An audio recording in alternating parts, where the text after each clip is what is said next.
हरे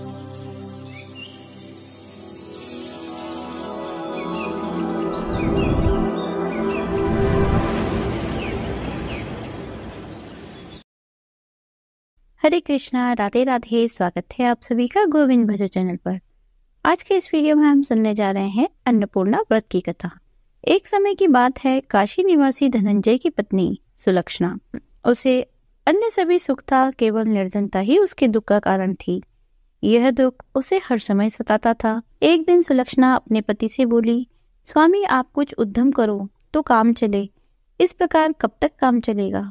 सुलक्षणा की बात धनंजय के मन में बैठ गई और वह उसी दिन विश्वनाथ शंकर जी को प्रसन्न करने के लिए बैठ गया और कहने लगा, हे देवादिदेव विश्वेश्वर, मुझे पूजा पाठ कुछ नहीं आता, केवल तुम्हारे भरोसे बैठा हूँ। इतनी विनती करके 2-3 दिन तक भूखा प्यासा बैठा रहा। यह देखकर भगवान शंकर ने उसके कान में अन्नपूर्णा अन्नपूर्णा अन्नपूर्णा इस प्रकार 3 बार कहा। वह सोचने लगा, यह कौन है, क्या कह गया। इस सोच में धनंजय पड़ गया। फिर मंदिर से आते हुए ब्राह्मणों को देखकर पूछने लगा, पंडित जी अन्नपूर्णा कौन है। ब्राह्मणों ने कहा, तू अन्न छोड़कर बैठा है, सो तुझे अन्न की ही बात विचार में आती है, तू घर जा अन्न ग्रहण कर। तब धनंजय घर आकर स्त्री से सारी बात कहने लगा। वह बोली, नाथ आप चिंता न करें, स्वयं शंकर जी ने यह मंत्र दिया है, वे स्वयं ही इसका खुलासा करेंगे। धनंजय फिर जैसे के तैसा पूजा में बैठ गया। रात्रि में शंकर जी ने आज्ञा दी, कहा तो पूर्व दिशा में चला जा। वह अन्नपूर्णा का नाम जपता जाता, रास्ते में फल खाता जाता, झरनों का पानी पीता जाता। इस प्रकार कितने दिनों तक चलता गया। वहां उसे चांदी सी चमकती वन की शोभा देखने को मिली। सुंदर सरोवर देखने में आया। उसके किनारे कितनी ही अप्सराएं झुंड बनाए बैठी थी। एक कथा कहती थी और जय मां अन्नपूर्णा इस प्रकार बार बार कहती जाती। ये अगहन मास की उजियारी रात्रि थी। आज से ही व्रत का आरंभ था।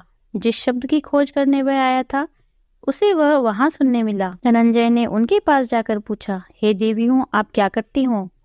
सब ने कहा, हम अन्नपूर्णा माता का व्रत करती हैं।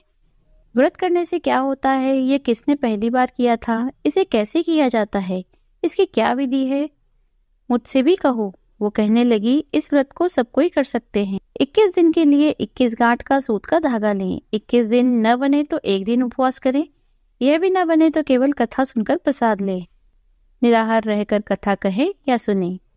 सुनने वाला कोई ना मिले तो पीपल के पत्तों को रखकर सुपारी या ग्वारपाठा के वृक्ष को सामने कर, दीपक को साक्षी कर, सूर्य, गाय, तुलसी या महादेव को बिना कथा सुनाए मुख में दाना नहीं डालना चाहिए।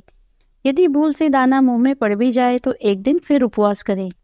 धनंजय बोला, इस व्रत के करने से क्या होगा। वे कहने लगी, इसके करने से अंधों को नेत्र मिलते हैं, लूलों को हाथ मिलते हैं, निर्धन के घर धन आता है, बांझ को संतान मिलती है, मूर्ख को विद्या आती है। जो कामना से ये व्रत करते हैं, माँ उनकी इच्छा वो पूरी करती है। वह कहने लगा, बहन मेरे पास भी धन नहीं है, विद्या नहीं है, कुछ भी तो नहीं है, मैं दुखिया और दरिद्र ब्राह्मण हूँ, मुझे भी इस व्रत का सूत दोगी। तो वह कहने लगी, हाँ भाई देंगे, तेरा कल्याण हो, ले यह व्रत का मंगल सूत्र ले। धनंजय ने व्रत किया। व्रत पूरा हुआ तो सरोवर में से 21 खंड की सुवर्ण सीढ़ी हीरा मोती जड़े हुए प्रकट हुई। धनंजय जय अन्नपूर्णा कहता जाता। इस प्रकार कितनी ही सीढ़ियां उतर गया और क्या देखता है, करोड़ों सूर्य के समान अन्नपूर्णा का मंदिर है। उसमें सामने स्वर्ण सिंहासन पर माता अन्नपूर्णा विराजमान है। सामने भिक्षा हेतु भगवान शंकर खड़े हैं। दिव्यांगनाएं चंवर डुलाती हैं, कितने ही हथियार बांधे पहरा देती हैं। धनंजय दौड़कर जगदम्बा के चरणों में गिर गया। देवी उसके मन का कलेश जान गई। धनंजय कहने लगा, माता आप तो अंतर्यामी हो, आपको अपनी दशा क्या बताऊं। माता बोली, तूने मेरा व्रत किया है, जा संसार तेरा सत्कार करेगा। माता ने धनंजय के जिह्वा पर बीज मंत्र लिख दिया। अब तो उसके रोम रोम में विद्या प्रकट हो गई। इतने में क्या देखता है, काशी विश्वनाथ के मंदिर में खड़ा है। माँ का वरदान ले धनंजय घर आया। सुलक्षणा से सब बात कही। माता जी की कृपा से उसके घर में संपत्ति उमड़ने लगी। छोटा सा घर बहुत बड़ा गिना जाने लगा।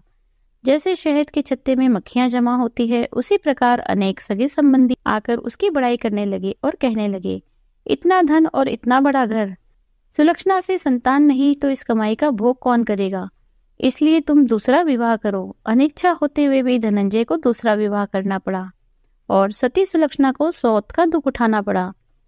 इस प्रकार दिन बीतते गए। फिर अघन मास आया। नए बंधन से बंधे पति से सुलक्षणा ने कहा, हम व्रत के प्रभाव से सुखी हुए हैं, इस कारण यह व्रत छोड़ना नहीं चाहिए। यह माता जी का ही प्रताप है जो हम इतने संपन्न और सुखी हुए हैं। सुलक्षणा की बात सुनकर धनंजय उसके पास आया और व्रत में बैठ गया। नई बहू को इस व्रत की खबर नहीं थी। वह धनंजय के आने की राह देखती रही। दिन बीतते गए। व्रत पूरा होने में 3 दिवस बाकी थे। नई बहू को खबर मिली। उसके मन में ईर्ष्या की ज्वाला दधक रही थी। सुलक्षणा के घर आ पहुंची और वहां कलेश मचा दिया। धनंजय को अपने साथ ले गई। नए घर में धनंजय को थोड़ी देर के लिए निद्रा ने जकड़ लिया। इस समय नई बहू ने उसके व्रत का सूत तोड़कर आग में फेंक दिया। अब तो माताजी का कोप जाग गया। घर में अकस्मात आग लग गई। सब कुछ जलकर राख हो गया। सुलक्षणा जान गई और पति को फिर अपने घर ले आई। नई बहू रूठकर पिता के घर जा बैठी। सुलक्षणा बोली, नाथ आप घबराना नहीं, माताजी की कृपा है। पुत्र को पुत्र हो जाता है पर माता को माता नहीं होती। अब आप श्रद्धा और भक्ति से आराधना शुरू करो, वे जरूर हमारा कल्याण करेगी। धनंजय फिर माता की आराधना करने लगा। फिर वही सरोवर सीढ़ी प्रकट हुई। उसमें माँ अन्नपूर्णा कहकर उतर गया। जाकर माँ जी के चरणों में रुदन करने लगा। माता प्रसन्न हुई और बोली, यह मेरी मूर्ति ले जा, इसकी पूजा करना तो फिर से सुखी हो जाएगा। तुझे मेरा आशीर्वाद है। तेरी स्त्री सुलक्षणा ने श्रद्धा से मेरा व्रत किया है, उसे मैंने पुत्र दिया।